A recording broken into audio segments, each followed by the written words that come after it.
আসসালামু আলাইকুম ওয়া রাহমাতুল্লাহ। আল্লাহ সুবহানাহু ওয়া তাআলা এই 2019 সালের শেষ দিবসে 2020-এ পা ছুবে ছুবে অল্প কিছু সময়ের ভিতরে এই রাত্র গভীরে প্রায় 12টা বেজেই যাচ্ছে। এই গুরুত্বপূর্ণ সময়ে আল্লাহ সুবহানাহু ওয়া তাআলা আমাদেরকে আজকের এই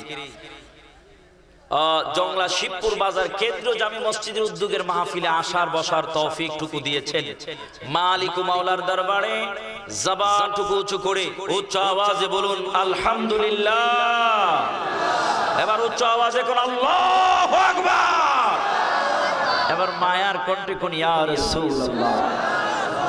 বন্ধুরা আমার আলোচনা খুব অল্প সময় হবে। এক নম্বর, আমাদের যে জিনিসটা সেটা হলো আদবের প্রয়োজন। কিসের প্রয়োজন? জবান খুলে বলুন কিসের প্রয়োজন? আজকে ওনাদেরকে যদি জিজ্ঞাসা করি যে আপনারা বাপ-দাদাদের সাথে কেমন আচরণ করছেন, ওনাদের কাছে যদি শুনি আর বর্তমান জেনারেশনের কাছে যদি শুনি, আসমান জমিন তফাৎ। আগের কালের মুরব্বীরা তাদের বাপ দাদাদের দেখলে এক রাস্তা দিয়ে যদি দেখতো আর এক রাস্তা দিয়ে দৌড়ে যাইতো। বাবা যদি চোখ রাঙায় কিছু বলতো সারাদিন একদম সোজা, বাড়ির দ্বারকের কাছে আসে নাই, কারণ বাবা পিঠের চামড়া তুলে ফেলবে। আর এখনের ছেলেরা চোখ রাঙায় রক্ত যদি বের করে ফেলে সামনে দাঁড়ায় আর বুই আঙ্গুল দেখায়। যুগ চেঞ্জ, কথা কোন ঠিক কিনা? আদবের দরকার আছে না নাই? জোরে কোন আছে না নাই? আমার যুবক বন্ধুরা, আজকের মাহফিলে অনেক যুবক আছে। যুবক বন্ধুরা, আমাদেরকে আদব সর্বপ্রথম দেখাইতে হবে। আদবে হয় আউলিয়া আর বেয়াদবে হয় শয়তান। আদবে আমি আপনি হব আউলিয়া আর বেয়াদবে কি হব? আমাদের ইমামে আজম আবু হানিফা রাহমাতুল্লাহি আলাইহি, আমরা সকলেই নাম জানি, ঠিক কি না? 4 ইমামের মধ্যে শ্রেষ্ঠ ইমাম যিনি, গোটা পৃথিবীর জমিনে ইমামে আজম আবু হানিফা রাহমাতুল্লাহি আলাইহি অনুসারী হচ্ছে 85 তথা 85%, আর 25 অনুসারী বাকি 3 মাযহাবে। মালিকি, হাম্বলি, শাফি মাযহাব হচ্ছে গোটা পৃথিবীর মধ্যে 25%, আর হানাফি মাযহাবের অনুসারী গোটা পৃথিবীর মধ্যে 85%। মারহাবা কও। আমরা সেই হানাফি মাযহাবের, কথা কোন ঠিক কিনা? ইমামে আজম আবু হানিফা রাহমাতুল্লাহি আলাইহি। হে যুবক, একটু গভীর খেয়াল। আমার এত সুরও নাই, এত সিললাইনও আমি দিতেরি না, এত সুন্দর গজল আমি গাইতে পারি না। আমার ভাই কত চমৎকার কণ্ঠে।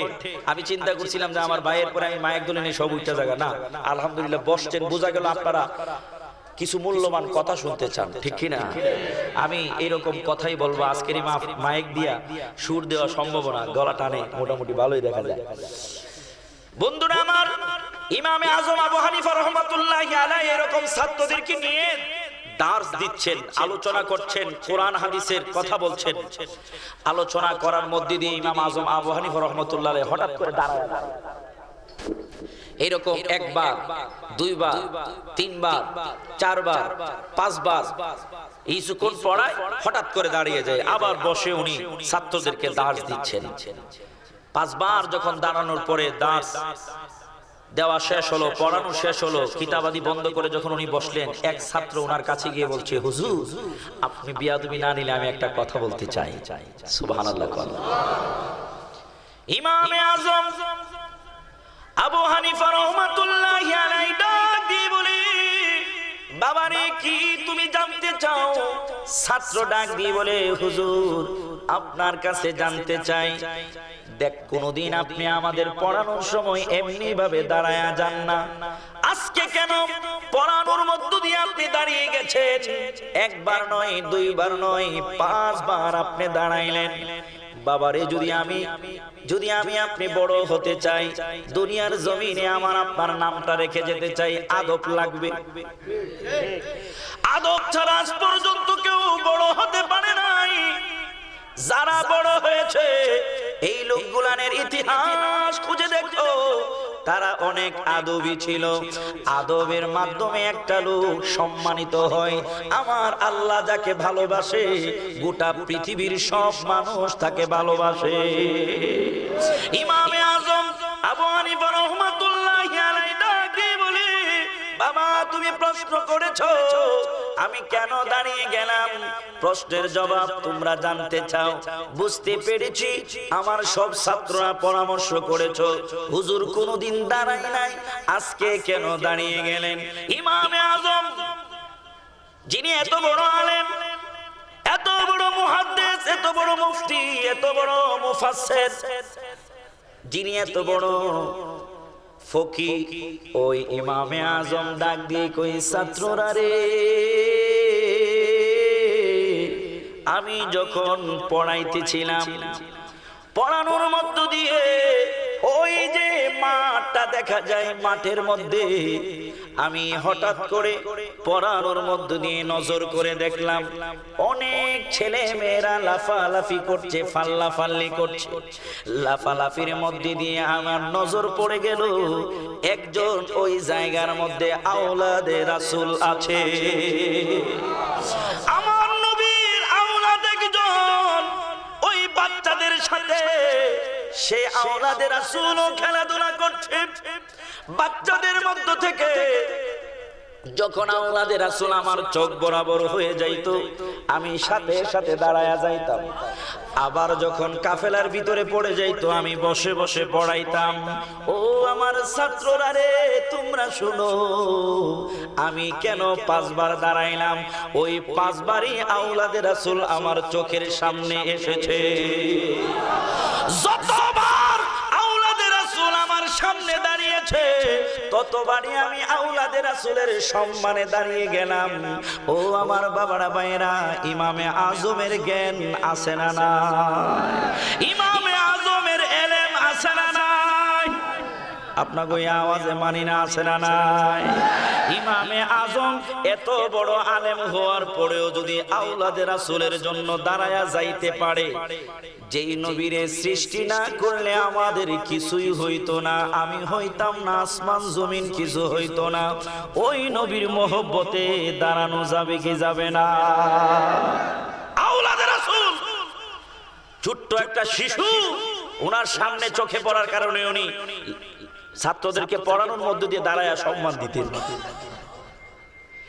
এর নাম হলো আদব। এর নাম কি? জোরে কোন এর নাম কি? এই জন্য এরকম আদব যদি দেখানো যায়, আমি আপনিও ইমামে আজমের মতো এরকম সম্মানী হয়ে যাব। আল্লাহ যেন কবুল করে, বলুন আমিন। আরো জবান খুলে বলুন আমিন। বন্ধুরা আমার, আমার আলোচনা এটা নয়, আমি শুধু সর্বপ্রথম বলতে চাইলাম, হে যুবক, মুরব্বীদেরকে দেখলে সালাম দিতে হবে। হাদিস শরীফের মধ্যে আসছে, দাঁড়ানো ব্যক্তি বসা ব্যক্তিকে সালাম দিবে, চলমান ব্যক্তি হাঁটা যে লোকটা হেঁটে যাচ্ছে ওই লোকটাকে সালাম দিবে, ছোটরা বড়দেরকে, কথা কয় না, ছোটরা বড়দেরকে সালাম দিবে। এই সালামের প্রচলন, এই সালামের প্রচলনের দ্বারা আদব কায়দা পয়দা হয়। এই সালামের প্রচলনের দ্বারা বড়দের কাছ থেকে দোয়া নেওয়া যায়। এই জন্য ছোটরা বড়দের দেখলে কি করবে? সালাম দিবে। রাস্তা দিয়ে গেলে রাস্তার এক পাশে গিয়ে মুরব্বিকে রাস্তা করে দিবে চলে যাওয়ার জন্য। এটার নাম হচ্ছে আদব। শাস্তুলে বসা আছেন, যুবক বসা আছে, মুরব্বি একজন আসছে, ওই জায়গা থেকে দাঁড়ায়া মুরব্বিকে বৈশা জায়গা বের করে দেওয়াটা আদব, ঠিক কি না? এরকম কিছু আদব আমাদের জানার দরকার, এরকম কিছু আদব আমাদের প্রকাশের দরকার। আজকে আদবের বড় অভাব, ঠিক কি না? বন্ধুরা আমার, আল্লাহ পাক যেন আমাদের সকলকে আদবী হিসেবে কবুল করে, বলুন আমিন। আরো জবান খুলে বলুন আমিন। কারো ঘরে যদি প্রবেশ করতে হয়, কোরআনুল কারীমের বিধান হলো, কারো ঘরে প্রবেশ করতে হলে প্রথমে ওই ঘরের মানুষ যারা আছে তাদের কাছে নিজের পরিচয়টুকু দিতে হবে। এই ঘরে কেউ আছেন? আমি অমুক, আসছিলাম। যদি ঘর থেকে জবাব আসে, তখন সর্বপ্রথম দিতে হবে সালাম। কি দিতে হবে? সালাম। এই বিধানটা কার? জোরে কোন কার? আজকে সেই বিধানের উপর একটু কথা হবে, অসুবিধা নাই তো? গভীর মনোযোগ। আমি লম্বা সময় কথা বলবো না, অল্প সময়, বড় জোর 12টা 12:15 বাজতে পারে আলোচনা ইনশাআল্লাহ। 11:30 অলরেডি হয়ে গেছে। ইসলামের দ্বিতীয় খলিফার নাম হচ্ছে হযরতে উমর ফারুক রাদিয়াল্লাহু তাআলা। নাম কি? একটু জবানটা খুলে কর না, নাম কি? উমর ফারুক রাদিয়াল্লাহু তাআলা জিনার অন্তর জুড়ে ছিল আমার নবীর প্রেম ভালোবাসা। সুবহানাল্লাহ কইতেন না? ওই ওমর ইসলামের দ্বিতীয় খলিফা, খলিফাতুল মুসলিমিন, মসজিদে নববীতে যিনি ইমামের দায়িত্বে মিম্বারে দাঁড়িয়ে খুতবা দেন, ওই ওমর, হযরত ওমর খেলাফতের দায়িত্বের মধ্যে বসা। হযরত ওমর যখন খেলাফতের মধ্যে, তখন অর্ধ পৃথিবী ওনার রাজত্বে চলে এসেছিল। যেই দিকে ওমর যাইতো ওই দিকে বিজয়ের নিশান উড়ে আসতো। সুবহানাল্লাহ। ওমর যখন খেলাফতের দায়িত্বে, মানুষ দরজা খুলে ঘুমায়, কারো ঘরে চুরি ডাকাতি কোনো কিছু হয় না। ওমর যখন খেলাফতের দায়িত্বে, একই জায়গায় হরিণ বাঘ পানি খায়, বাঘ হরিণকে থাবা দেয় না, বাঘকে দেখে হরিণ দৌড়ায় না। মারহাবা কর। হযরত ওমর খেলাফতের দায়িত্বের মধ্যে রাতের বেলা ছদ্মবেশে হযরত ওমর বের হয়ে যায়। গভীর মনোযোগ বন্ধুরা রে আমার, আমি আজকে 4টা বিধান আপনাদের কাছে রেখে যাব। একটা বিধান নিষেধের জন্য, একটা বিধান বর্জন, আর 4টা বিধান গ্রহণের জন্য। আপনাদের সামনে আমার আলোচনাটুকু তুলে ধরবো, একটু গভীর মনোযোগ গভীর খেয়াল দিয়ে শুনতে হবে। হযরত ওমর ফারুক রাদিয়াল্লাহু তাআলা রাতের বেলায় ছদ্মবেশে, রাতের বেলায় ঘোড়াটা নিয়ে বের হয়ে যাইতো, এলাকার মধ্যে ঘুরে ঘুরে দেখতো ওনার প্রজারা, ওনার রাজত্বে যত লোক আছে, মানুষ কেমন আরামে আছে না দুঃখে আছে, ঘুরে ঘুরে দেখতো। আর এখন বর্তমানে প্রধানমন্ত্রীর কাছে কি যাব, চেয়ারম্যান সাহেবের কাছে গেলে দেখা যায় বুটের আগে, আমাদের চেয়ারম্যান সবার রাগ করেন না, এই এলাকার চেয়ারম্যান ঠিক আছে, বুটের আগে চেয়ারম্যান ঘরের দরজা ছাড়ে না, শাস্তুলের চাপ 4 বিল দিতে দেয় না। চেয়ারম্যান সব আগে বিল দিয়া যায়, কয় এই দোকানে যত মানুষ খাইবো বিল রাতের বেলায় পেমেন্ট হবে। কথা কোন ঠিক কিনা? ফাঁস করার পরে এই জংলা শিবপুর বাজার কেন্দ্রীয় মসজিদের মাহফিলে দাওয়াত দিলে কই 5টা প্রোগ্রাম যাওয়া সম্ভব না। কথা কোন ঠিক কিনা? আমার ভাইরা, আপনাকে চেয়ারম্যান সাহেব হয়তো অন্য একটা কাজে আটকাছে, আমি আপনাকে চেয়ারম্যানের কথা বলতেছি না, বাস্তব কথাটা বলতেছি, ঠিক কিনা? হযরত ওমর কোন শাসক ছিলেন, একটু গভীর মনোযোগ। এইরকম শাসক যদি এখনো পর্যন্ত থাকে, ওই এলাকার মধ্যে অবশ্যই উন্নতি হবে। কথা কোন? হযরত ওমর রাতের বেলায় ছদ্মবেশে বের হয়ে যাইতো, গড়ে গড়ে যাইয়া দেখতো। একদিন ওমর চিন্তা করলো আজকে অনেক দূরে যাব। হযরত ওমর রাতের বেলা ঘোড়াটা নিয়ে, পাগলা ঘোড়া, দৌড়াইতে দৌড়াইতে দৌড়াইতে দৌড়াইতে, একটা কথার কথা, নরসিংদী থেকে শিবপুর পার হয়ে মরজাল পার হয়ে নরসিংদী চলে গেল। নরসিংদী পার হয়ে 5 দুনায় চলে গেল, 5 দুনা পার হয়ে ওই দিক দিয়ে গুড়াশাল চলে গেল। অনেক দূর। নরসিংদীর মানুষ গুলান গুড়াশালের মানুষকে চিনে না, বৈরবের মানুষ গুলান গুড়াশালের মানুষকে চিনে না। হযরত ওমর গুড়াশাল যাই, একটা কথার কথা, গুড়াশাল যাইয়া গাছের মধ্যে গুড়াটারে বেঁধে হযরত ওমর এবার ছদ্মবেশ ধারণ করলেন, ছেঁড়া একটা জামা গায়ের মধ্যে লাগাইলেন, রুমাল দিয়ে মুখটাকে ভালো করে ঢাকলেন, ঢাইকা হযরত ওমর নাক মুখ বেঁধে ফেললেন। বেঁধে 1 গ্রাম থেকে হাঁটতে হাঁটতে আরেক গ্রাম যাই, দেখে সব মানুষ আরামে ঘুমাইতেছে, কারো ঘুমের মধ্যে কোনো ডিস্টার্ব নাই, দরজা বন্ধ করে নাক টেনে ঘুমাই, কারণ কোনো চিন্তা। হযরত ওমর যাইতে যাইতে যাইতে যাইতে হঠাৎ করে উমরের চোখের মধ্যে একটা ঘর নজর পড়লো, যেই ঘরের মধ্যে মিটি মিটি মিটি মিটি আলো জ্বলতেছে।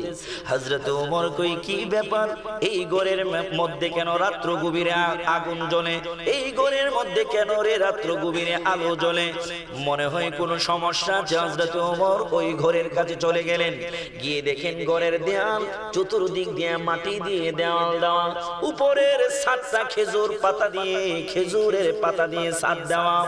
হযরত ওমর ঘরের বাহির থেকে কাঁটা ঘরের বেড়ার সাথে লাগিয়ে দিল, দেয়ালের সাথে লাগিয়ে দিল ঘরের ভিতর থেকে কোনো আওয়াজ শোনা যায় কিনা।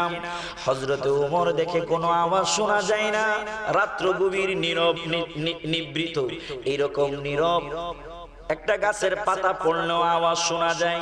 হযরত ওমর খুব মনোযোগ দিয়ে কানটা লাগাইয়া শোনার চেষ্টা করলেন। দেখা যায় ঘরের ভিতর থেকে একজন মহিলার কণ্ঠের আওয়াজ শোনা যায়। ওমর চিন্তা করলো, কে ওই মহিলা, রাত্র গভীরে কি এমন বলে ফিস ফিস ফিস ফিস কণ্ঠে। হযরত ওমর আর একটু খেয়াল করলো কি বলে দেখি শোনা যায় কিনা। দেখে যে ঘরের ভিতর থেকে একজন মহিলা গান গায়। কি গায়? গান গায়। জোরে কোন কি গায়? গান গাওয়া জায়েজ আছে না নাই? হযরত ওমর গান শুনতে পেলেন। যেই গানে আল্লাহর কথা স্মরণ হবে, যেই গানে নবীর কথা স্মরণ হবে, যেই গানে ঈমান তাজা হবে, এই গান হাজারবার জায়েজ। কথা কোন ঠিক কিনা? যেই গান শুনলে নিজের কুরিপু জিন্দা হবে, যেই গান শুনলে মনটা অন্য নারীর দিকে ধাবিত হবে, ওই গান শোনা যাবে যাবে। কথা কয় না, হুজুর যাবে না যদি কই মাহফিল বাসায় গেলে তো শুনতেই। এই গান, যেই গানে কুরিপু জিন্দা হয়ে যাবে, যেই গান শুনলে অন্য নারীর দিকে মন ধাবিত হবে, এই গান শোনা হারাম হারাম হারাম। ঠিক কিনা? হযরত ওমর ঘরের ভিতর থেকে গান শুনতে পেলেন। যে গানের কথাগুলো আরবিতে গাচ্ছিল বাংলা হলো, বলমুনি, ও আমার প্রিয়তমা, আমার এই যৌবন উতলিয়ে পড়ে তুমি যদি চাও আমি উজাড় করে দিব। গানটা কি বানানা খারাপ? কথাগুলা সম্পূর্ণ খারাপ। শুনছে যেজন উনি হচ্ছেন ওমর। শোনার সাথে সাথে পায়ের রক্ত মাথায় উঠে গেছে, চোখগুলা লাল হয়ে গেছে। হযরত ওমর এখন কি করবে? লাঠি দিয়ে কি দেয়াল ভেঙে ফেলবে না কি করবে ওমর বুঝতে পারছে না। হযরত ওমর দুইটা বর্ণনা আসছে যে লাঠি দিয়ে দেয়াল ভেঙে ভিতরে ঢুকে গেছে, অন্য বর্ণনায় আসছে যে দেওয়াল টপকায়া ভিতরে ঢুকে গেছে। হযরত ওমর খোলা তলোয়ারটা হাতের মধ্যে নিয়া, মুখটা তো বাঁধা, চোখগুলান শুধু দেখা যায় লাল হয়ে আছে। ডাক দিয়ে কই, কে রে? এই ঘরের ভিতরে আছো, বের হয়ে আসো, তোমার কল্লাটা আমি আলাদা করে ফেলবো। মহিলা সামনে দাঁড়ায় কই, কে? ও যুবক, রাতের বেলায় তুমি আমার ঘরের মধ্যে ঢুকে পড়লে। হযরত ওমর কয়, আমি কে পরে জানবা, ছেলেটা কোথায় আছে বের করে দাও, তার কল্লা আলাদা করে ফেলবো। মহিলাটা ডাক দিয়ে বলে, যুবক রে, আমার ঘরে তো কোনো পুরুষ নাই, শুধু একা আমি। হযরত ওমর কয়, না, তোমার ঘরে একজন পুরুষ আছে, তাড়াতাড়ি বের করে দাও। মহিলাটা কয়, ওয়াল্লাহি, আল্লাহর কসম, আমার ঘরে কোনো পুরুষ। আগে আল্লাহর কসম কাটলে যা যা মুখ দিয়ে বলতো, আল্লাহকে ভয় করে আল্লাহর কসমটা চিন্তা ভাবনা করে কাটতো, ঠিক কিনা? আর এখন তো দোকানদারের কাছে গেলে দিতেছে 6 নম্বর জিনিস, এরপরে আল্লাহর কসম 1 নম্বরটা দিলাম।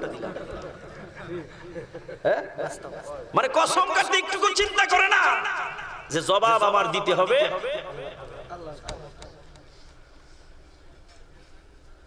হযরত ওমর আরেকটু রেগে গেল, এমনিতেই মিথ্যা বলছো, আবার আল্লাহর কসম তুমি কাটছো, সাবধান। খোলা তলোয়ার, মাথা কিন্তু বডির মধ্যে থাকবে না, গাড়ির উপরে থাকবে না, তাড়াতাড়ি যুবকটাকে বের করে দাও। ওই মুহূর্তে মহিলাটা চিন্তা করলো, আইরি, এই যুবক তো নাসর বান্দা। ওই মুহূর্তে ডাক দিয়ে বলে, হে যুবক, মহিলা তো চিনে না উনি ওমর, ডাক দিয়ে কে? হে যুবক, তুমি চিনো আমি কে? হযরত ওমর কয়, না, তুমি কে? চিনি না, তোমার পরিচয় দাও। এবার মহিলা ডাক দিয়ে কয়, আমি কোরআনের একজন হাফেজা, আমার পরিচয় হলো আমি কোরআনের একজন হাফেজা। শুধু তাই নয়, আল্লাহর নবীর একজন প্রিয় সাহাবী হযরতে আব্দুল্লাহ বিন সাদের স্ত্রী। এবার উমর মুহূর্তের মধ্যে যখন আল্লাহর নবীর সাহাবীর স্ত্রী এবং কোরআনের হাফেজ, উমর ডাক দিয়ে কয়ে, তুমি কোরআনের হাফেজ হয়ে এই অশ্লীল গান গাইলা, এটা কেমন কথা? এরপরে নবীর একজন সাহাবী, সাহাবীর স্ত্রী হয়ে এই রকম অশ্লীল গান গাইলা কেমনে বুঝতে পারলাম না। এবার মহিলা ডাক দিয়ে কই, যুবক তুমি কে জানি না রে যুবক। হযরত ওমর ডাক দিয়ে কই, আমার পরিচয় জানার দরকার নাই, এই অশ্লীল গান গাওয়ার কারণে তুমি কোরআনের হাফেজ হতে পারো, আমার নবীর সাহাবীর স্ত্রী হতে পারো। আগামীকাল সকাল বেলায় তোমারে উমরের কাঠগড়ায় দাঁড় করাইয়া দিব। সকালটা হোক, উমরের কাঠগড়ায় তোমাকে দাঁড় করাবো। এই অশ্লীল গান উমরের রাজত্বে তুমি গাচ্ছ, উমর তোমাকে ছাড়বে না। যিনি দাঁড়ায় আছেন উনি কে? পরিচয় গোপন। কষ্ট হইতেছে বাবা? একটু গভীর খেয়াল। মহিলা এবার নরম কণ্ঠে কয়, যুবক তুমি কে? তোমার পরিচয় দাও নাই। আমি তোমাকে জানিয়ে দিচ্ছি। মহিলা বলছি, আমি তোমাকে জানিয়ে দিচ্ছি, সাফ জানিয়ে দিচ্ছি, আমি কোরআনের একটা বিধান লঙ্ঘন করেছি। আগামীকাল যদি উমরের কাঠগড়ায় আমার দাঁড়াইতে হয়, আমি উমরকে জবাব দিব, কিন্তু তুমি কোরআনের 4টা বিধানকে লঙ্ঘন করেছো।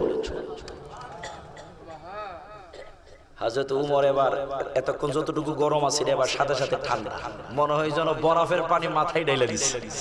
কারণ মহিলা আসামি এক কোরআনের এক বিধান লঙ্ঘন করার কারণে, আর সে আসামি কয় বিধান লঙ্ঘন করার কারণে। মহিলা ডাক দিয়ে কই, হ্যাঁ যুবক, আগামীকাল সকাল হতে দেরি আমি উমরের কাঠগড়ায় কোরআনের 4টা বিধান লঙ্ঘন করার কারণে আমি উমরের কাঠগড়ায় তোমারে দাঁড় করাইয়া দিব। হযরত উমর এবার নীরব, হুঙ্কার ছিল একটু আগে, চোখ গোলান রাখছিল, লাল ছিল, তলোয়ারটা হাতের মধ্যে ছিল। মুহূর্তের মধ্যে ওমরের তলোয়ার খুপির ভিতরে ঢুকে গেল, চোখ গোলান নরম হয়ে গেল। উমর এবার হুঙ্কার না দিয়ে নরম কণ্ঠে বলে, বোন, ও বোন রে, তুমি আমার নবীর সাহাবীর স্ত্রী, তুমি হলে একজন হাফেজের কোরআন। কোরআন তুমি কেন এই রকম অশ্লীল গান গেয়েছো? প্রথম নম্বরে জানতে চাই। দ্বিতীয় নম্বরে রে বোন, তোমার কাছে জানতে চাই রে বোন, তুমি আমি যুবককে বলেছো আগামীকাল উমরের কাঠগড়ায় দাঁড় করাবে কোরআনের 4টা বিধান লঙ্ঘন করার কারণে। তুমি মাত্র একটা বিধান লঙ্ঘন করেছো, এর ব্যাখ্যাটুকু তোমার কাছে জানতে চাই। প্রথম নম্বরে জানতে চাই, মুরব্বি জানগানি, হ্যাঁ আমি আবার গজল টজল একটু কম গাই, তো মজা লাগতেছে না মনে হয় না? সময় অনেক, তো এই জন্য আমি অল্প সময়ে শেষ করার জন্য আমি আর এদিক সেদিক যাচ্ছি না, আমার মূল কথাটা শুধু তুলে ধরছি। গজল আমিও জানি, জিকিরও আমি করতে, নাইস গানও আমি জানি, কিন্তু আমি চাচ্ছি মূল কথাগুলো আপনাদের সামনে তুলে ধরতে, কারণ আজকে মুরব্বীদেরকে যুবক ছেলেরা সম্মান করতে চায় না।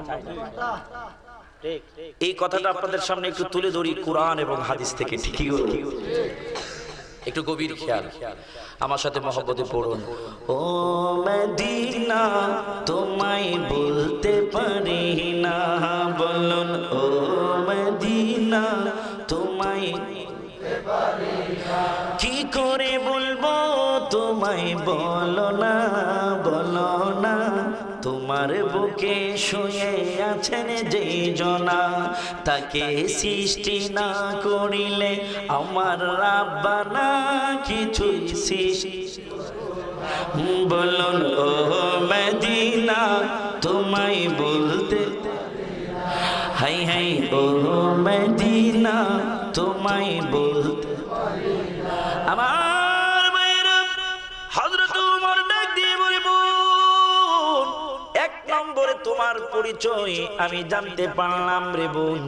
এবার জানতে চাই প্রথম নম্বরে তুমি কেন হাফেজের কোরআনের হাফেজা হয়ে এইরকম গান তুমি গেয়েছো। দ্বিতীয় নম্বরে জানতে চাই রে বোন, তুমি নাকি কোরআনের একটা বিধানকে লঙ্ঘন করেছো, আর আমি কোরআনের 4টা বিধানকে লঙ্ঘন করার কারণে ওমরের কাঠগড়ায় আগামীকাল দাঁড় করাবে। ও বোন, তুমি কোরআনের কোন আয়াতের বিধানকে লঙ্ঘন করেছো আমাকে তুমি সাফ সাফ জানিয়ে দাও। দ্বিতীয় নম্বরে আমি কোরআনের 4টা বিধান লঙ্ঘন করলাম, কোন আয়াতের কোন কোন বিধান আমি লঙ্ঘন করেছি তুমি একটু আমারে জানায়া দাও। এবার মহিলা ডাক দিয়ে কই, ও যুবক তুমি কে জানি না, শুনে রাখো রে যুবক, আমি কেন অশ্লীল গান গাইলাম। আসলে তো অশ্লীল গান নয়, আমার মনের ব্যথা আমি রাত্র গভীরে একা একা চোখের পানি ছেড়ে ছেড়ে প্রকাশ করলাম। উমর ডাক দিয়ে বলে, বোন তোমার মনে কি ব্যথা কি যন্ত্রণা আমার কাছে বলো, একটু শুনি সমাধান আমি দিতে পারি কিনা। মহিলাটা ডাক দিয়ে কই, যুবক রে,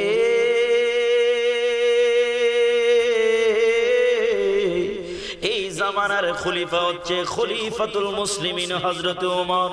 যেই ওমরের নাম শুনলে শয়তান রাস্তা ছেড়ে দেয়, যেই ওমরের নাম শুনলে এক গাটে হরিণ বাঘ পানি খায়, ওই ওমর, যেই ওমর আমার নবীর মহব্বতে নিজের বাবার কল্লা আলাদা করে ফেলেছে, যেই কোন ওমর, যেই ওমরের কাছে বিচারের জন্য যাওয়া হলো, ওমর বলল এর পূর্বে বিচারের ফয়সালা কে দিয়েছে? কই এর পূর্বে বিচারের ফয়সালা দিয়েছে আল্লাহর রাসূল। এরপরে কে দিয়েছে? কই এরপরে হযরত আবু বকর সিদ্দিক। তৃতীয় নম্বরে বিচারের ফয়সালার জন্য ওমর আপনার কাছে আমি এসেছি। ওমর ডাক দিয়ে বলে, নবীর ফয়সালা যার কাছে ভালো লাগে না, আবু বকর সিদ্দিকের ফয়সালা যার কাছে ভালো লাগে না, ওই লোকটার বিচারের ফয়সালা আমি ওমরের কাছে আছে। লোকটা কই, এই জন্য তো ওমর আপনার কাছে আসলাম।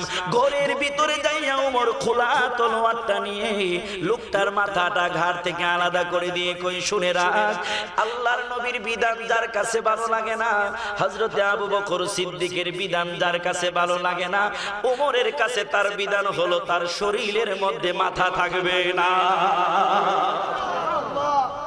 ও ওমর নরম কণ্ঠে বলে, বোন এইরকম গান তুমি হাফেজের কোরআনের হাফেজা হয়ে কেমনে গেয়েছো? এই রকম গান তুমি একজন সাহাবীর স্ত্রী হয়ে কেন গেয়েছো?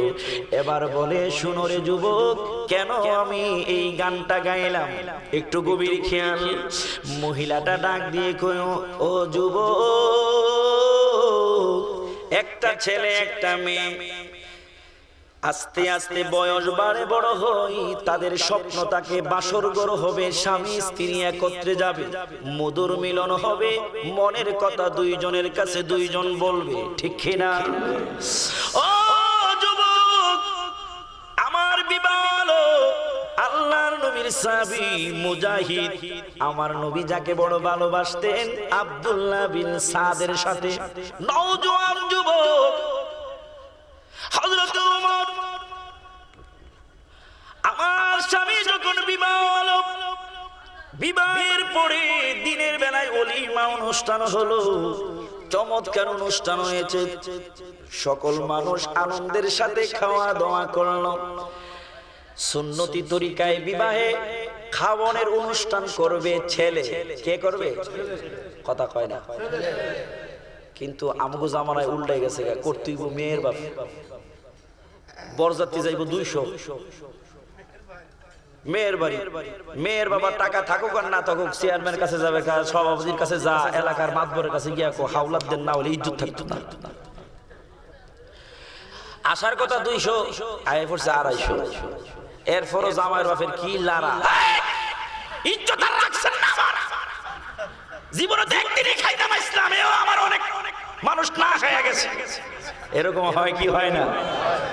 এক জায়গায় তো বিয়ে হইছে না, চিংড়ি মাছটা ছাই চুড়ু দিছে, কথা কোন ঠিক কিনা? কিন্তু সুন্নতি তরিকায় খাবারের অনুষ্ঠান হবে ছেলের বাড়িতে, ওলিমার অনুষ্ঠান হবে, কিন্তু আমরা খাওয়ান পাল্টাইয়া দিয়া মেয়ের বাবার কান্দি দিয়া সেরে এরপর আবার লাড়া দিই। খাওয়ার মজা হয়েছে নাকি?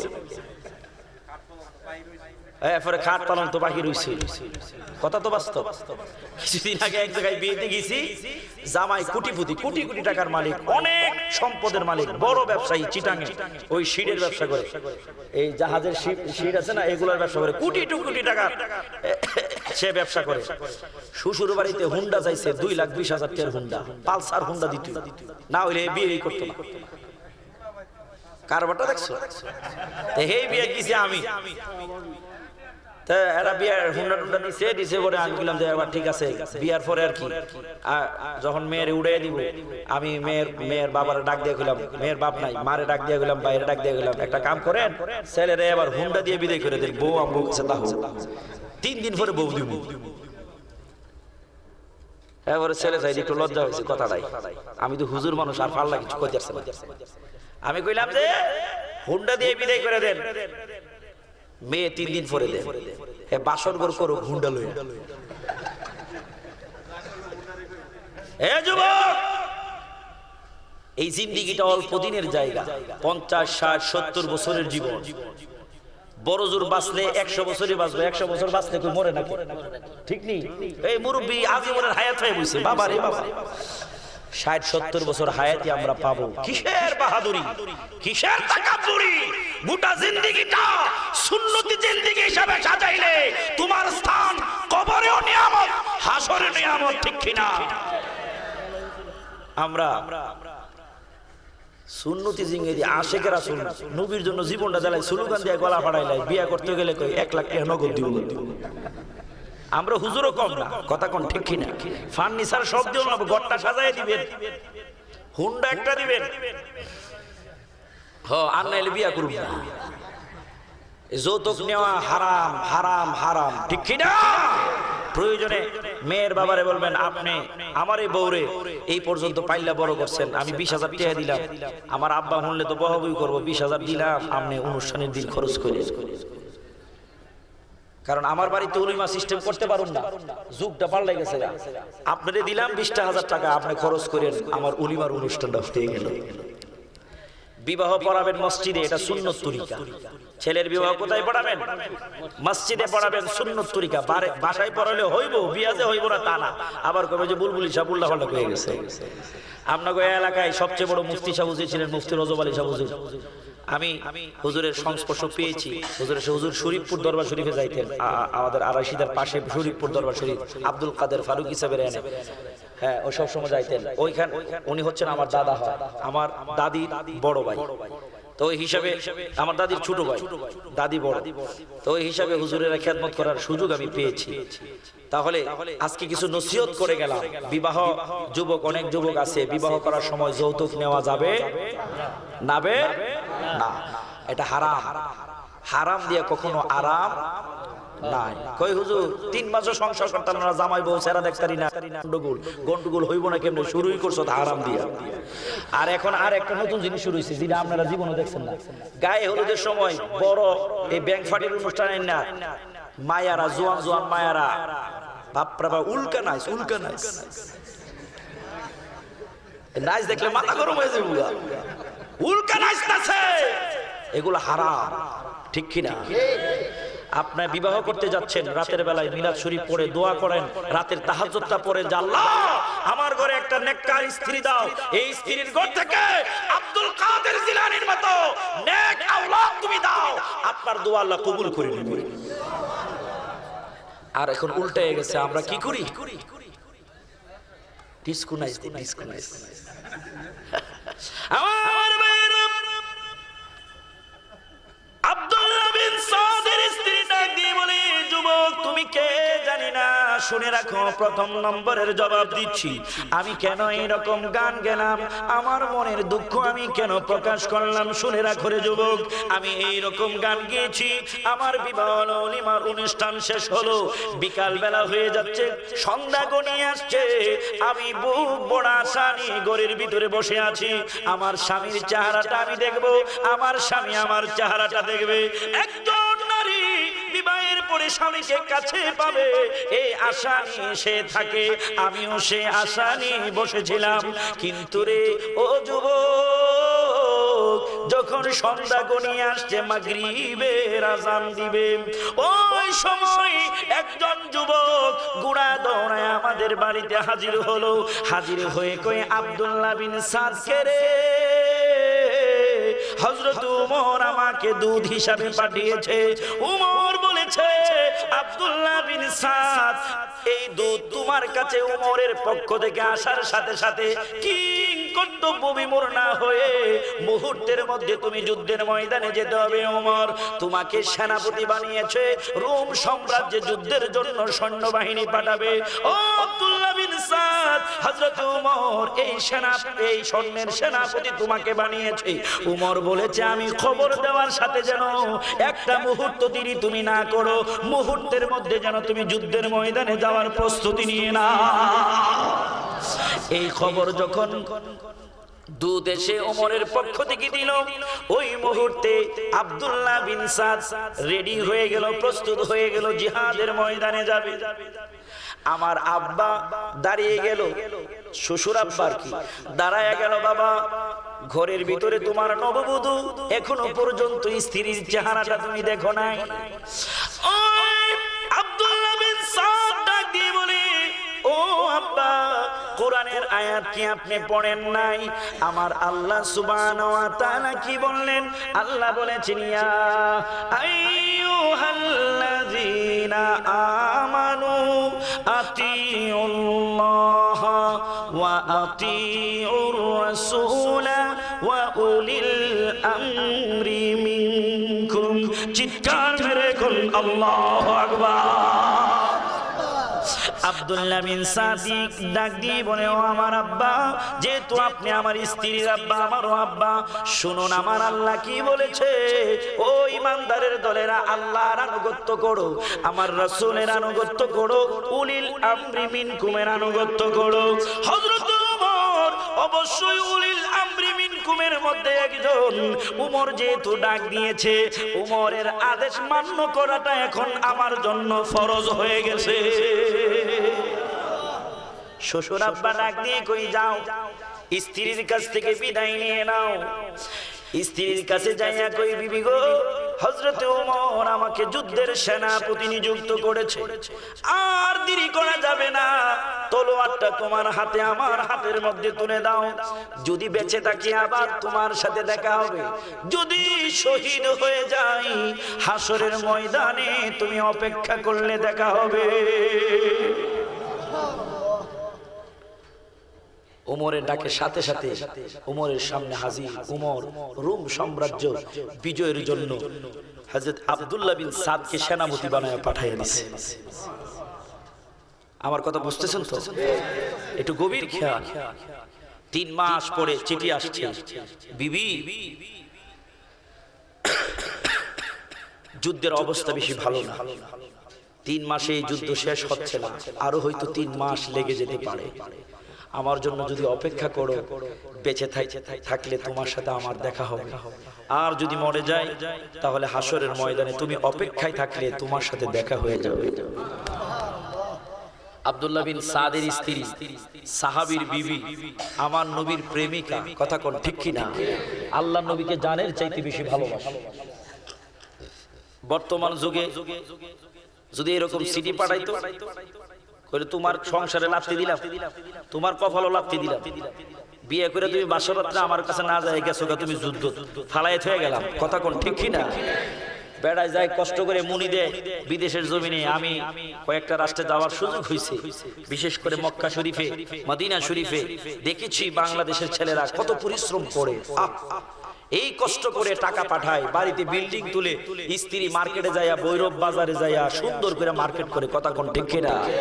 এরকম কিছু কপাল পোড়া আছে, জামাই বিদেশ হাড় ভাঙা পরিশ্রম করে টাকা পাঠায়, স্বর্ণ পাঠায়, 10 ভরি স্বর্ণ নিয়া 5 লাখ টাকা নগদ লইয়া আরেক পুলার লোকে ভাইয়া গেছে। এরকম আছে না? না স্বামী বিদেশ, ও মা বোনেরা একটু খেয়াল করেন, মায়ের আওয়াজ যতটুকু যাচ্ছে, স্বামী বিদেশ, স্বামী টাকা পাঠায়, নতুন নতুন শাড়ি কসমেটিক্স ব্যবহার করে, দেখা যায় মোবাইলে আরো 3 ফুলার লোকে ফ্রেম করে, কথা কয় না। আমনগো এলাকায় করে না, আমনগো এলাকার মেয়েরা ভালো, কিন্তু এইরকম আছে না নাই? জোরে করে আছে না নাই? অভাব নাই। এজন্য মাগো, আপনার স্বামী বিদেশে কি কষ্ট করে এই টাকাটা বাংলাদেশে পাঠায়, এক একটা ঘামের বিনিময়ে না, এক একটা রক্তের ফুটার বিনিময়ে টাকা বাংলাদেশে আসে। আপনি স্বামীর প্রত্যেকটা জিনিসের হেফাজত করার দায়িত্ব দিয়েছেন কে? আল্লাহ। আল্লাহ নবী সাল্লাল্লাহু আলাইহি ওয়াসাল্লাম বলেন, স্বামী যদি দূরে থাকে, স্ত্রীর 3টা জিনিস স্বামীর হেফাজত করবে। 1 নম্বরে স্বামীর সম্পদ দেখাশোনা করে রাখবে। 2 নম্বরে স্বামীর দেওয়া সন্তান, এই সন্তানের লালন পালন করবে, বরণ পোষণ করাবে, সুন্দরভাবে দেখাশোনা করবে। 3 নম্বরে স্বামীর দেওয়া তোমার কাছে শ্রেষ্ঠ সম্পদ, তোমার ইজ্জত, এই ইজ্জতকে তুমি হেফাজত করবে। যদি হেফাজত করতে পারো, আল্লাহর নবী বলে তোমার জিম্মাদার আমি নবী হয়ে গেলাম। তোমার আর জান্নাতের চিন্তা নাই, তোমার ঠিকানা হবে জান্নাতুল ফেরদাউস। চিৎকার করে কোন মারহাবা।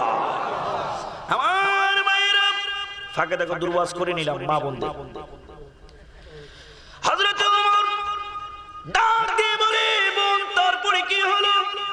হযরত আব্দুল্লাহ বিন সাদের স্ত্রী ডাক দিয়ে কই, এ যুবক তুমি শুনে রাখো, 3 মাস পার হলো, 6 মাস পার হয়ে গেল, 6 মাস পরে আবার একটা চিঠি আমার কাছে আসলো।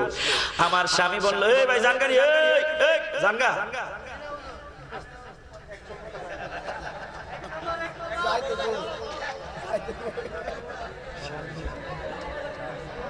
দাদা 12টা 3 মিনিট হয়েছে, 2020 সাল আই পড়ছে। মারহাবা কোন?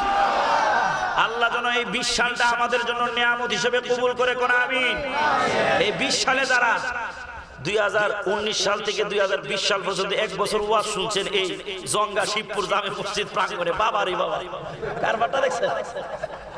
মাহফিল কমিটির কেরামতি আছে, কত বড় ওয়াজ, কারবারটা দেখছেন? 1 বছরের ওয়াজ। 19 সালে শুরু হয়েছে, 20 সালে শেষ হইব। মারহাবা।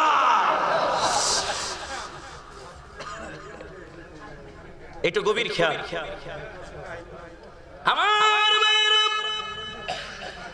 হযরত আব্দুল্লাহ বিন সাদের স্ত্রী ডাক দিয়ে বলে, যুবক শুনো শুনো, আমি কেন এইরকম গান গেয়েছিলাম। আমার স্বামী 6 মাস পরে চিঠি পাঠাইলো, বিবি রে, হযরত ওমর রোম থেকে আরেকটা জায়গায় আমাদেরকে ট্রান্সফার করেছে যুদ্ধের জন্য।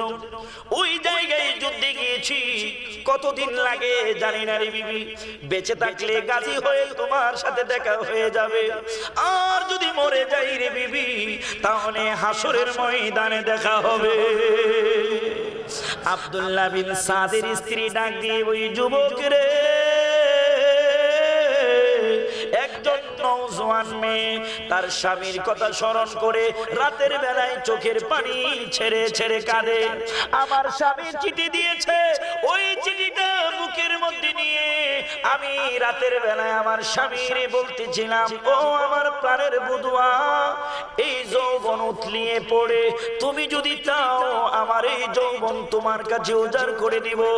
এ যুবক তুমি বলো, একজন স্বামী হারা স্ত্রী স্বামীর কথা স্মরণ করে রাত্র গভীরে কাউকে না দেখায়া একমাত্র আমার আল্লাহর দরবারে চোখের পানি ছেড়ে ছেড়ে কেঁদে কেঁদে যদি এইরকম গান গায়, তুমি বলো যুবক, এটা কি অন্যায় হবে কিনা? এবার তো উমর নীরব। উমর কোনো কথাই আর বলতে পারতেছে না, কারণ মহিলা যে গান গেয়েছে মনের দুঃখটুকু প্রকাশ করার জন্য, একটু মনের ব্যথাটুকু প্রকাশ করার জন্য, হালকা করার জন্য, রাত্র গভীরে কেউ যেন না দেখে, কেউ যেন না শুনে, নীরবে সে গান গাচ্ছিল। এবার উমর ডাক দিয়ে বলে, বোন রে, বুঝতে পারলাম রে বোন, এবার তোমার কাছে জানতে চাই, ও বোন, তুমি কেন আমাকে বললা তুমি কোরআনের একটা বিধানকে লঙ্ঘন করেছো, আমি নাকি কোরআনের 4টা বিধান লঙ্ঘন করলাম। একটু যদি তুমি আমারে জানাইতা আমি বড় খুশি হয়ে যাইতাম। এবার মহিলা ডাক দিয়ে কই, কোরআনের হাফেজা ডাক দিয়ে কই, ও যুবক, তুমি বলেছো আমি নাকি অন্যায় করেছি, এই অন্যায়ের কারণে আগামীকাল উমরের কাঠগড়ায় আমাকে দাঁড় করাবে। আমি মাত্র কোরআনের একটা বিধানকে লঙ্ঘন করলাম।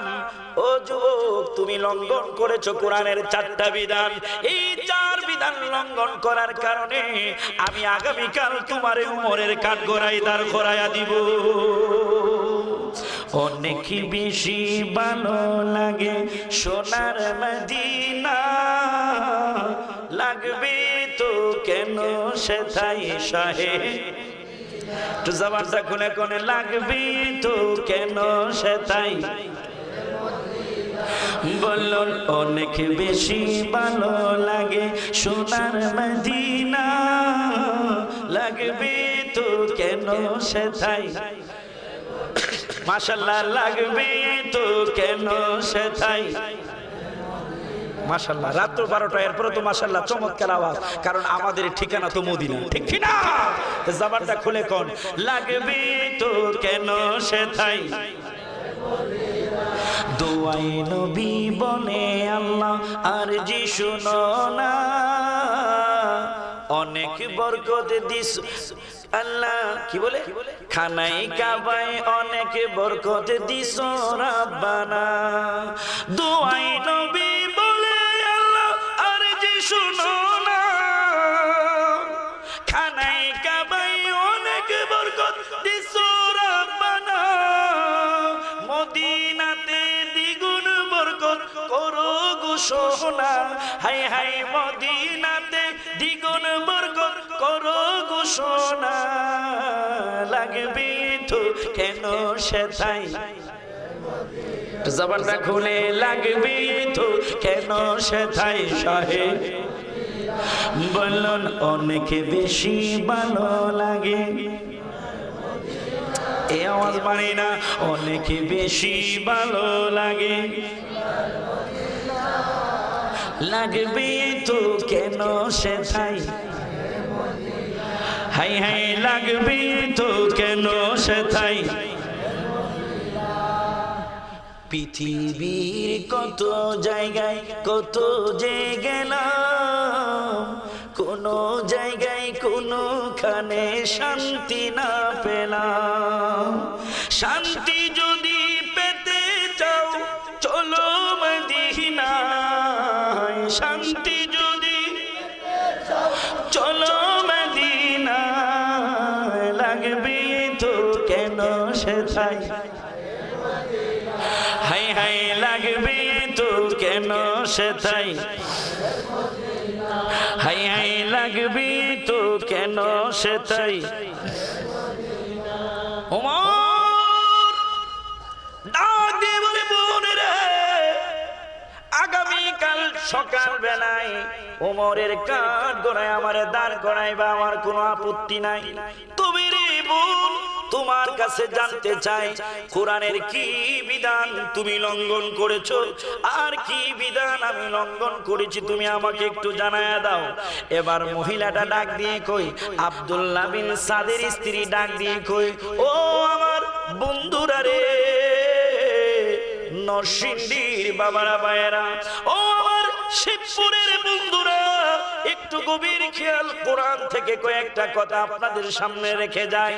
কোরআনের একটা বিধানকে যদি নিজের জীবনে বাস্তবায়ন করা যায়, ওই বিধানটা আমার আপনার ঠিকানা করে দিবে জান্নাত।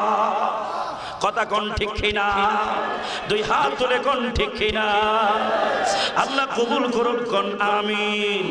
একটু জবানটা খুলে হাত নামান একটু মহব্বতে, রাত 12টা বাজে, আমার আল্লাহ প্রথম আসমানে একটু জিকির করবো মহব্বতে। আল্লাহ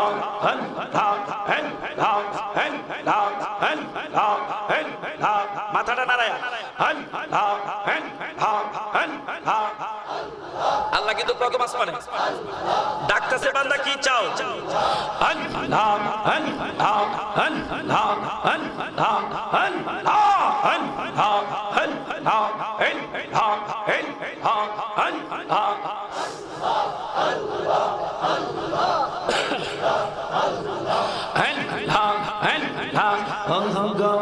আমার মুর্শিদ চাল তোর না দেখিলে বাঁচে না রে পরাওয়া।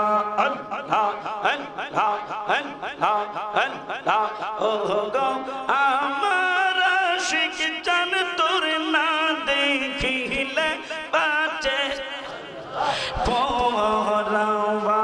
আল্লাহ আল্লাহ আল্লাহ আল্লাহ কি পাগল বানাইলার আমায়। আল্লাহ আল্লাহ আল্লাহ আল্লাহ আল্লাহ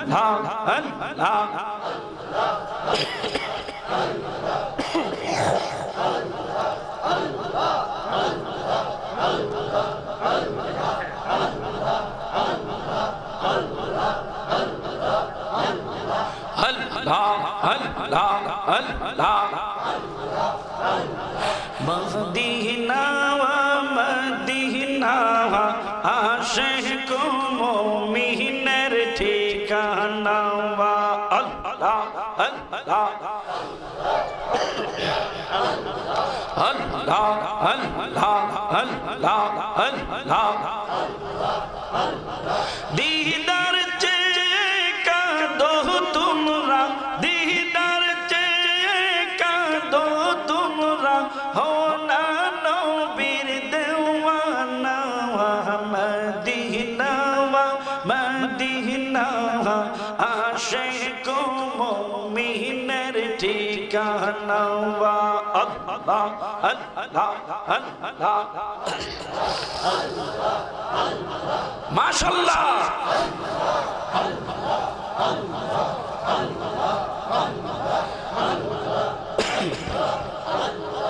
আল্লাহ আল্লাহ আল্লাহ আল্লাহ আল্লাহ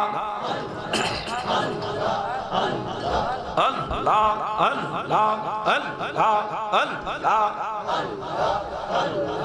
আল্লাহ আল্লাহ আল্লাহ আল্লাহ আল্লাহ জালালুদ্দিন সুয়ুতি বসা তোরবার দেখলো নবীজি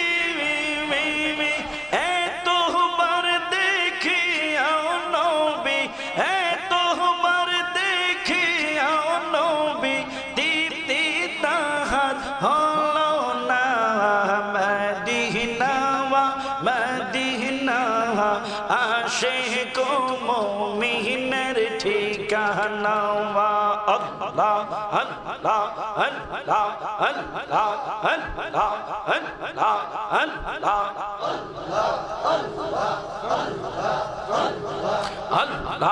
আল্লাহ আল্লাহ আল্লাহ আল্লাহ আল্লাহ দিদার চেয়ে কাঁদো বাবা, দিদার চেয়ে কাঁদো বাবা, হো না নবীর দেওয়ানা। মদিনা মদিনা আশিক মুমিনের ঠিকানা। আল্লাহ আল্লাহ আল্লাহ আল্লাহ আল্লাহ আল্লাহ নবীর শ্রেষ্ঠ সাহাবী হযরত আবু বকর সিদ্দিক ভালোবেসে শুইল পাশে, ভালোবেসে শুইল পাশে, যাইয়া দেখো মদিনা মদিনা মদিনা আশিক মুমিনের ঠিকানা। আল্লাহ আল্লাহ আল্লাহ আল্লাহ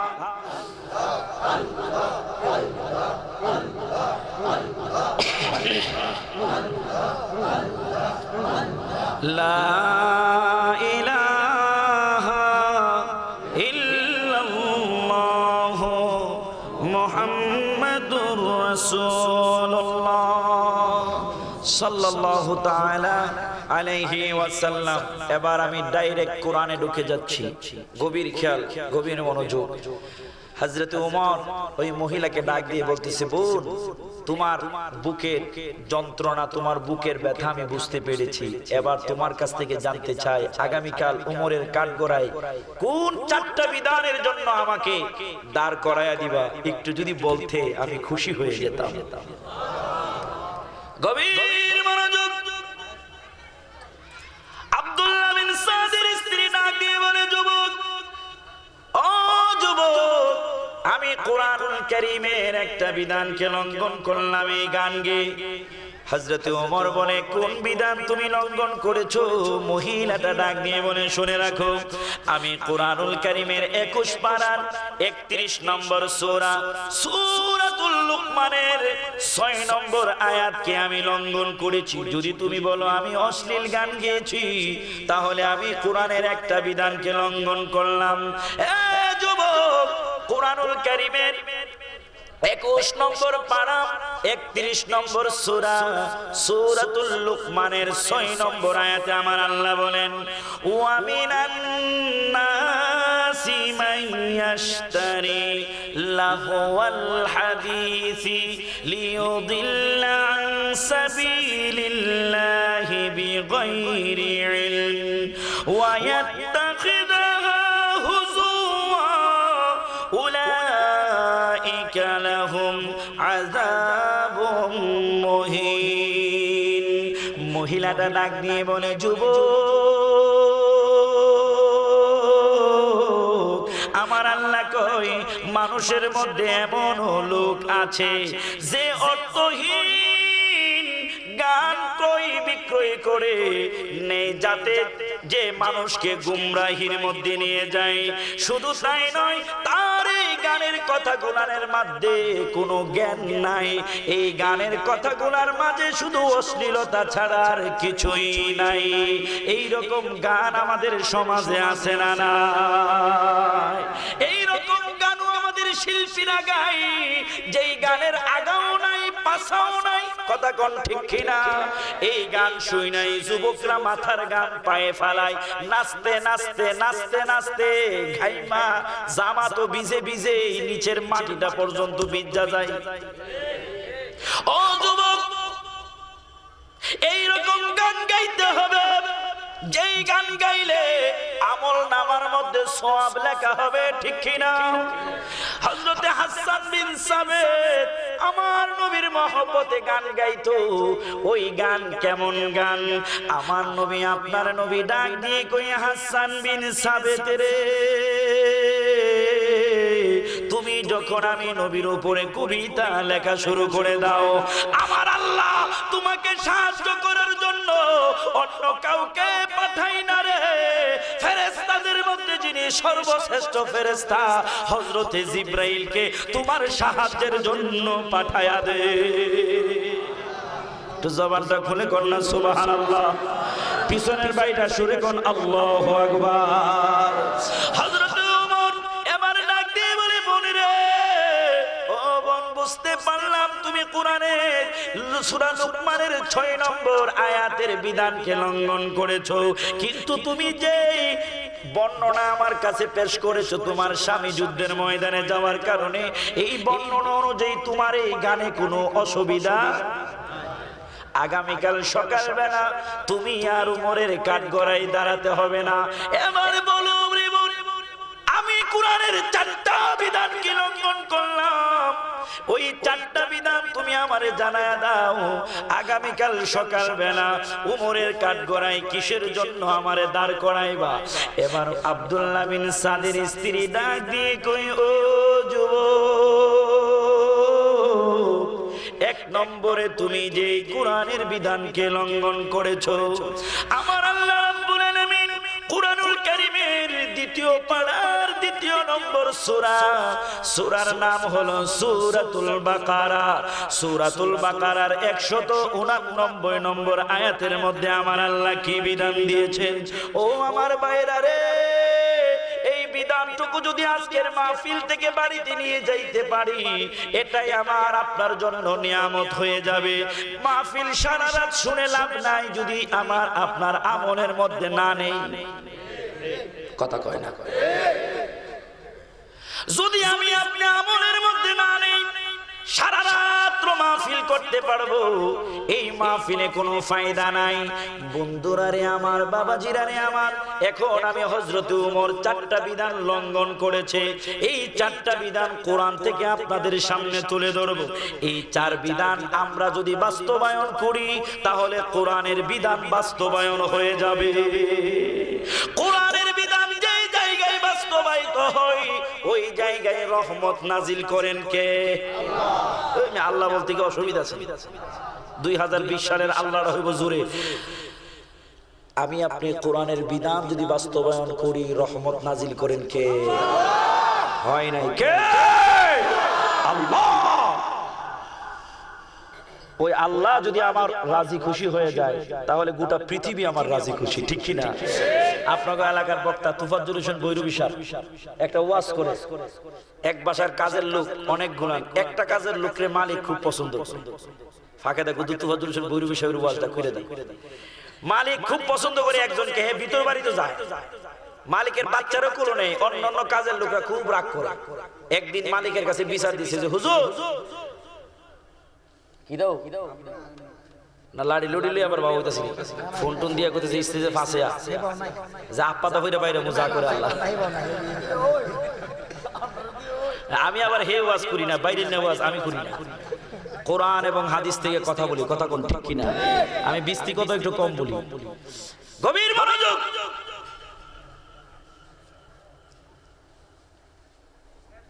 মালিকের কাছে বিচার দিছে বাকি সব কর্মচারীরা যে হেরে খালি কুদ্দুসরে খালি আপনি পছন্দ করেন, আমরা কি করছি? হ্যাঁ, এরে বাড়ির ডাকদা নিয়ে ফিরেও খাওয়া, মাঝে মধ্যে বালা তরকারিও দেন, আপনার ছেলে মেয়ে কুললে হে ঘুরে বাজার তাইরে হেরেই ডাহেন, কি পাইছে?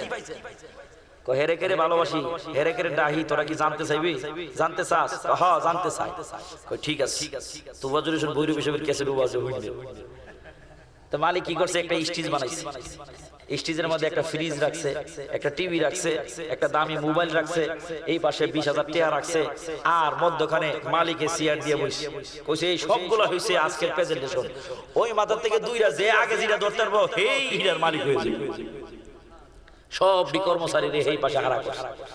মনে করেন যতজন এতটা প্রেজেন্টেশন দিছে, এর মধ্যে একটা প্রেজেন্টেশন মালিক নিজে দিয়া বসছে আর সুন্দর করে সাজাতে গেছে। দুইটা যে দরকার ওইখান থেকে টার্গেট নিতেছে, কিরি যে যেটা দরকার আর কি। বাসার মধ্যে ফ্রিজটা নাই, দুইটা জান জীবন দিয়া যা করে আল্লাহ ফ্রিজটাকে আপনারা দুইটা লোক এখান থেকে টার্গেট নিতেছে দামি মোবাইলটা, 20,000 টাকার মোবাইলটা। বাবা রে বাবা, যা করে আল্লাহ জান জীবন দিয়া সবটির পিছে ফেলায় মোবাইলটা দূর। আর একটা কইতেছে ক্যাশ 20,000 টাকা। সবাই মানে যা যেটা দরকার আর কি হ্যান থেকে প্রস্তুতি নিতেছে। বাঁশির মধ্যে ফু দেওয়া, ফু দিতে দিরি, দূর দিতে দিরি নাই, কারণ যে যেটা আগে দরকার হে হিডের মালিক দৌড়া একজন একজন কারে কে ফাঁস করবো। আয়া একজন টিভির মধ্যে আপপাদা পড়ছে, একজনে ফ্রিজের মধ্যে আপপাদা পড়ছে, একজন টাকার উপরে পড়ছে, আর জেরে কুদ্দুসরে মালিক বেশি পছন্দ করে হে দৌড়ে আয়া মালিকের পিছে চেয়ারটা দিয়ে হারবে। সবাই তো যে জিরা পায় হেনে নিয়ে গেল। এবার কইতেছে কুদ্দুসে কি বেক করলেন? বেক কর, আমি 20,000 টাকা নগদ পাইছি। এ কইতেছে আমি ফ্রিজটা পাইছি, এবার রাইকা রাইকা খাইতার যা করে আল্লাহ।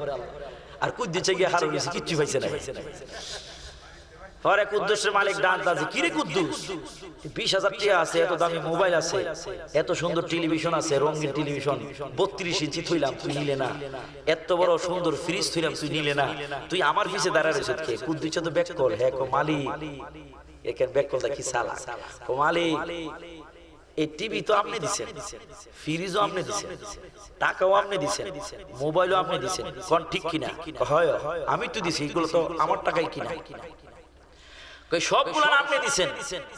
দৌড়ায়া টিভি পাইছে, ফ্রিজ পাইছে, টেহা পাইছে, মোবাইল পাইছে, আর আমি যদি আমরে পাইয়া যাই তাহলে বাকি সব ডিফাম। কুদ্দুসে ব্যাক করিল মাইটটা করা। আমগো এলাকায় একটা আছে হাসান, ব্যাক কল হাসান, আমারে দেখলে আনতে ধরে বুলবুলি ভাই আইছে, বুলবুলি ভাই আইছে,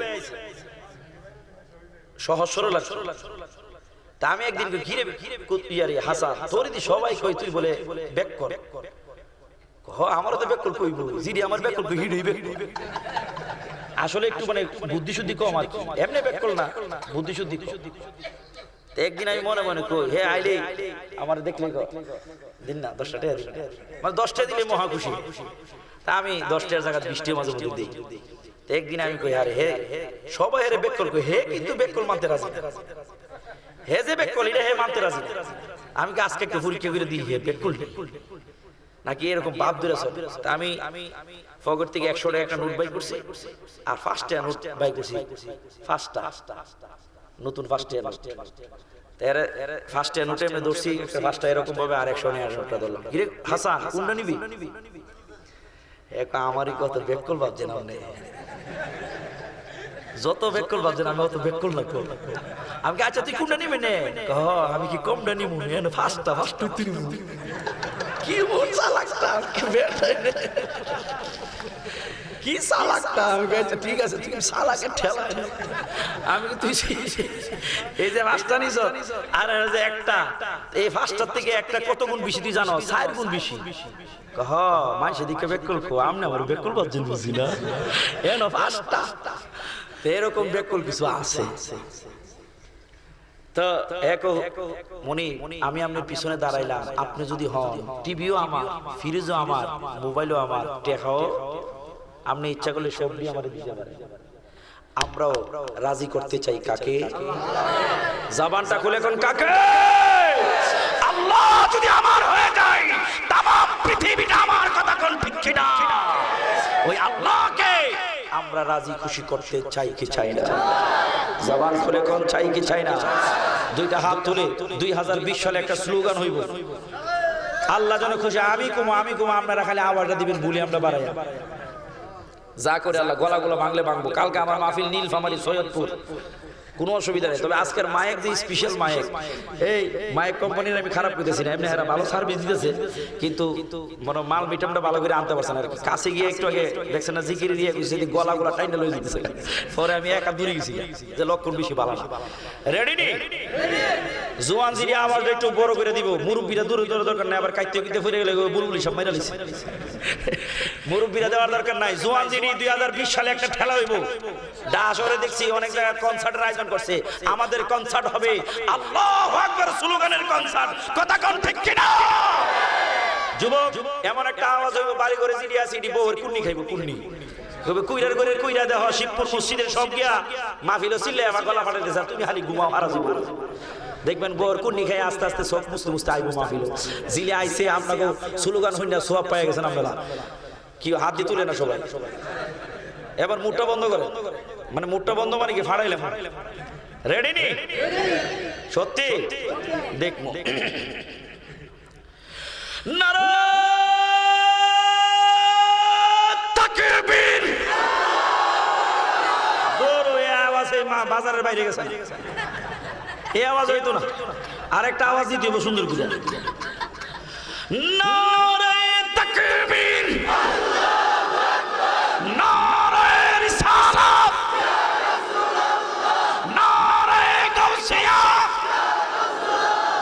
কোরআন সুন্নাহ যেখানে কোরআন সুন্নাহ যেখানে মিলাদ কিয়াম যেখানে নবী ওলি যেখানে নারায়ে তাকবীর মাশাআল্লাহ পড়ায় না বেশি স্লোগান কিন্তু রাত 12:30 রয়েছে না স্লোগানটা হয়েছে রাত 8:30 না প্রাণ আমার বইরে গেছে আপনাকে স্লোগান খুঁজ না কি স্লোগান দিয়ে জান গেলে আপনি এবারে স্লোগান দিয়ে ফেসাবো দিয়ে দিচ্ছি কি করবো আচ্ছা যান ছাইরা কি স্লোগানটা দিছে গভীর মনোযোগ একটু হাসাইলাম কেন একটু না হাসাইলে ঘুমটা যাইতো না 12:30 দিয়ে একটু জিমানি আই এই জিমানিটা দূর করলাম বুলবুলি সপ্তাহ সব সময় তো না আজ কিন্তু আইছে একটু হোক না গভীর কাল হযরত ওমর ডাক দিয়ে বলে বোন রে আমি চারটা কোরআনের বিধান কি লঙ্ঘন করলাম তুমি বলো। ও আমার ভাইয়েরা রে, ওই মহিলা কোরআনের হাফেজা, কোরআনের একটা বিধান লঙ্ঘন করেছে। কোরআনের সূরাটার নাম কি? দেখছুনি কার ভাই দোয়া করে? সূরার নাম সূরাতুল লুকমান। নাম কি? 21 পারা। কত পারা? জোরে কোন কত পারা? 31 নম্বর সূরা। কত নম্বর সূরা? সূরার নাম কি? সূরা লুকমানে আল্লাহ বিধান দিয়েছে অশ্লীল গান গাওয়া যাবে যাবে। 6 নম্বর আয়াতের ফতোয়া মাইনা দিবেন, যখন শিল্পী পেট পিট বাই করে গাইবো আর কইবো গান গাওয়া জায়েজ, এরকম কিছু আছে না নাই? এই রকম কিছু পেট পিট বের করে সুন্দর সাজ দিয়া কম্বরটা নাচায়া গান গায়ার কয় আমরা তো গান গাই মারফতি গান। যেই গান মারফতি গান, ওই গান হবে পর্দার আড়ালের গান, ঠিক কিনা? তোমার পেট পিট বের করে বিউটি পার্লার থেকে সাইজা বেওয়ালার মধ্যে গুতা মাইরা তুমি মারফতি গান গাইলে এই গান গাওয়া ঠিক হবে? বিধান দিয়েছেন কে? আমরা মানতে রাজি আছি না নাই? আমাগো সমাজে হবে এই কাজ, বাধা দিব আমরা, ঠিক কিনা? কোরআনের বিধান মানতে হবে, কথা কোন ঠিক কিনা? এবার মহিলা ডাক দিয়ে বলে, ও যুবক, কোরআনুল কারীমের 2 নম্বর সূরা, 2 নম্বর সূরা সূরাতুল বাকারা। কোরআনুল কারীমের 2 পাড়ায় আমার আল্লাহ রাব্বুল আলামিন সূরা বাকারার মধ্যে 189 নম্বর আয়াতের মধ্যে যে বিধান নাজিল করেছেন, ওই বিধান আজকে তুমি লঙ্ঘন করেছো। এবার হযরত ওমর ডাক দিয়ে কই, বলি রে কি বিধান আমি লঙ্ঘন করলাম? এই যুবক একটু খেয়াল করেন, এইগুলো আমাদের জানার দরকার আছে। আমি প্রথমে আলোচনার মধ্যে বললাম আমরা মুরব্বীদেরকে দেখলে কি দিব? কারো ঘরে কি অনুমতি নিয়ে ঢুকবো, ঠিক কিনা? এই বিধানটুকু দুনিয়ার কোন মুফতি মুহাদ্দিসের নয়, এই বিধান হচ্ছে আল্লাহর। আমার আল্লাহ বলেন, ওয়ালাইসাল বিররু বিআন তা'তুল বুয়ুতা মিন যুহুরিহা ওয়ালাকিন্নাল বিররা মানিত্তাকা ওয়া আতুল বুয়ুতা মিন আবওয়াবিহা ওয়াত্তাকুল্লাহা লাআল্লাকুম তুফলিহুন।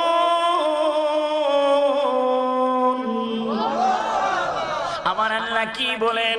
আমার আল্লাহ বলেন, আর তোমরা যদি কারো ঘরের ভিতরে প্রবেশ করো, তাহলে তোমরা ওই ঘরের পিছনের দরজা দিয়ে প্রবেশ করবে না। তোমরা যদি কারো ঘরের মধ্যে প্রবেশ করো, তাহলে ওই ঘরের সদর দরজা দিয়ে প্রবেশ করবে। কারণ আমার আল্লাহ রাব্বুল আলামিনকে তোমরা ভয় করো, যেই লোকটা আমার আল্লাহকে ভয় করে, ওই লোকটাই হলো দুনিয়ার জমিনে সফল কাজ। এই বিধানের মধ্যে আমার আল্লাহ বলেছেন, কারো ঘরে যদি প্রবেশ করতে হয় তাহলে সদর দরজা দিয়ে প্রবেশ করতে, পিছন দিক দিয়ে চুরি কইরা প্রবেশ করা যাবে না। এই বিধান কার? জোরে কোন কার? আমরা মানতে চাই কি চাই না? তাহলে এখানে হযরত ওমর যেই মহিলার ঘরে ঢুকছে, কি সদর দরজা দিয়ে ঢুকছে না ছাদ দিয়ে ঢুকছে? এক ছাদ দিয়ে ঢুকছে, 2 নম্বরের সদর দরজা দিয়ে প্রবেশ করে নাই। বিধান লঙ্ঘন করছে কয়টা? কথা কয় না, জোরে কোন কয়টা? 2টা বিধান লঙ্ঘন করেছে। উমর এবার নীরব, এবার ডাক দিয়ে বলে, বোন আমি আর কি লঙ্ঘন করলাম? এবার মহিলাটা ডাক দিয়ে বলে, এ যুবক, আপনি আরো লঙ্ঘন করেছেন কুরআনুল কারীমের 18 নম্বর পারার 24 নম্বর সূরা। সূরার নাম হচ্ছে সূরাতুন নূর। এই সূরা নূরের 27 নম্বর আয়াতে আল্লাহ রাব্বুল আলামিন বিধান দিয়েছেন। এখন আর কেউ উঠবেন না, মনোযাত্রা না করে, আমার আলোচনা প্রায় শেষ দিকে, গভীর মনোযোগ। আল্লাহ সুবহানাহু ওয়া তাআলা আয়াতে কারিমার মাঝে আমাদেরকে বলছেন, ইয়া আইয়ুহাল্লাযীনা আমানু লা তাদখুলু বুয়ুতান গায়রা বুয়ুতিকুম হাত্তা তাস্তানিসু ওয়া তুসাল্লিমু আলা আহলিহা যালিকুম খায়রুল লাকুম লাআল্লাকুম তাযাক্কারুন। আমার আল্লাহ এখানে ইমানদারদেরকে ডাক দিয়ে বলতেছেন, ইয়া আইয়ুহাল্লাযীনা আমানু, হে ইমানদারগণ, তোমরা নিজেদের গৃহ ব্যতীত অন্য গৃহে প্রবেশ করো না যে পর্যন্ত আলাপ পরিচয় না হবে এবং গৃহকারীদেরকে সালাম না করবে, এটাই তোমাদের জন্য উত্তম, যাতে তোমরা স্মরণ রাখো। আমার আল্লাহ বলেন কারো ঘরে প্রবেশ করার আগে আলাপচারিতা করতে হবে, ডাক দিয়ে বলতে হবে কেউ আসো কিনা। যদি ভিতর থেকে জবাব আসে কে রে, নাম বলবেন আমি ফরহাদুল ইসলাম বলবলি। নাম বলার পরে যখন লোকটা ঘরের দরজার কাছে আসবে তখন সালাম দিবেন। কি দিবেন? আর আমরা তো আল্লাহর রহমতে বাউজ আসেননি, আপনার ভাই বাজারও এটাই তো চাই, আপনি আসেননি তাহলে আমরা লইগুদুর কথা কয়ে যাই। হ্যাঁ, কোরআনের বিধান কারো ঘরে প্রবেশ করার আগে কি করতে হবে? আগে নিজের পরিচয় দিয়ে তারপরে কি করতে হবে? সালাম দিতে হবে। এই বিধান আমরা মানতে চাই কি চাই না? কোরআনের 4টা বিধান। 1 নম্বরে কারো ঘরে আমরা পিছন দিক দিয়ে প্রবেশ করব, সদর দরজা দিয়ে প্রবেশ করব। 2 নম্বরে কারো ঘরে প্রবেশ করার আগে আমি আমার পরিচয়টুকু দিব, দেওয়ার পরে তারপরে আমি ওই ঘরে প্রবেশ করার সময় সালামটুকু দিব। রাজি আছি না নাই? আল্লাহর নবী বলেন ঘরে কেউ নাই, তুমি ওই ঘরে প্রবেশ করার আগে ওই ঘরে সালাতু সালাম দিয়ে প্রবেশ করো। সুবহানাল্লাহ বলতেন না? আজকের আলোচনায় এই বিষয়গুলো আপনাদের সামনে তুলে ধরলাম। বন্ধুরা আমার, 1 নম্বরে কোরআনুল কারীমের বিধান সূরা লুকমানের 6 নম্বর আয়াত, অশ্লীল গান গাওয়া যাবে। 4টা বিধান আপনাদের সামনে তুলে ধরছি। 1 নম্বরে কারো ঘরে আমরা পিছনের দরজা দিয়ে প্রবেশ করব সদর দরজা দিয়ে। 2 নম্বরে আমরা কারো ঘরে যাবার আগে নিজের পরিচয় দিব, তারপরে কি করব? সালাম দিব। এই শান্তি পৌঁছে দিব। আল্লাহ আমাদের তৌফিক দান করুক, বলুন আমিন। এবার যুবক কি বলে একটু বলে আলোচনা শেষ করছি, কষ্ট হইব শেষ পর্যায়ে, কেউ উঠবেন না কিন্তু। যুবক আব্দুল্লাহ বিন সাদের স্ত্রীকে ডাক দিয়ে বলে, বোন রে, ও বোন শোনো শোনো, সকাল হলে ওমরের কাছে তোমার যেতে হবে না। আমি তোমার কাছে জানতে চাইনি বোন, তুমি যে এই গানটা গেয়েছিলে আজকে তোমার স্বামী কয় মাস যাবত বাহিরে আছে? মহিলাটা ডাক দিয়ে কই আজকে 9 মাস পার হয়ে যায়। আমি স্বামীর অপেক্ষায় রাস্তা চেয়ে থাকি, আমার স্বামী কখন আসবে? মেয়েটা এই কথা বলার পরে হযরত ওমর ডাক দিয়ে কই, বোন রে, তুমি আগামীকাল সকালবেলা ওমরের কাঠ গড়াই তোমার যাইতে হবে না, ওমরের কাছে তোমার বিচার দিতে হবে না। আমি এটার অবস্থা দেখতে চাই, আমি নিজেই ওমরের কাছে যাই এটার ফায়সালা বের করব। হযরত ওমর, আসলে যেই লোকটা দাঁড়িয়েছিল উনি হচ্ছেন কে? মাশাআল্লাহ, ওয়াজ বুঝছে। ওমর ওই মহিলার কাছ থেকে বিদায় নিয়ে সালাম দিয়ে আদবের সাথে বিদায় নিয়ে গুড়াটা গাছ থেকে রশিটুকু খুলে গুড়ার উপরে উঠে পাগলের মতো গুড়াটা ছাড়ে। আমাদের মা উম্মাতুল মুমিনিন হযরত ওমরের মেয়ে হযরত হাফসা রাদিয়াল্লাহু তাআলা আনহার কাছে চলে গেলেন। ডাক দিয়ে কই, মারে ও মা, আমি ওমর তোমার কাছে জানতে চাই রে মা, একটা মেয়ে স্বামী ছাড়া কতদিন পর্যন্ত থাকতে পারে? আল্লাহর নবী এইরকম কোন বিধান আমাদেরকে দিয়েছে কিনা? হযরত হাফসা রাদিয়াল্লাহু তাআলা আনহা বলে, ও আব্বু, আব্বু গো, খলিফাতুল মুসলিমিন শুনেন, আল্লাহর নবীর নুরানি জবান থেকে আমি শুনেছিলাম আল্লাহর নবী বলেছে একজন মেয়ে স্বামী ছাড়া 3 মাস থাকতে পারে, বড় জোর কষ্ট করে যদি থাকে 4 মাস থাকতে পারবে। কয় মাস? জোরে কোন কয় মাস? 4 মাস পর্যন্ত থাকতে পারে। হযরত ওমর আর দেরি করলো না, এবার মেয়েকে বলল, মা গো, হযরত হাফসা রাদিয়াল্লাহু তাআলা আনহাকে বলল, মা ঠিক আছে, বুঝতে পারলাম নবীজির জবানে এই কথা তুমি শুনেছো। এবার ওমর আর হুজরার মধ্যে ঢুকে নাই, ঘোড়ার মধ্যে করে রুমের দিকে রওনা হয়ে গেল। হযরত ওমর পাগলা ঘোড়া দৌড়াইয়া রুমে যাইয়া সেনাপতি সৈন্যবাহিনীর সামনে হাজির হয়ে গেল। ডাক দিয়ে কয়, ও আমার পাঠানো সৈন্যবাহিনীরা রে, এই জায়গায় আব্দুল্লাহ বিন সাদকে দাঁড়ায়া যাও।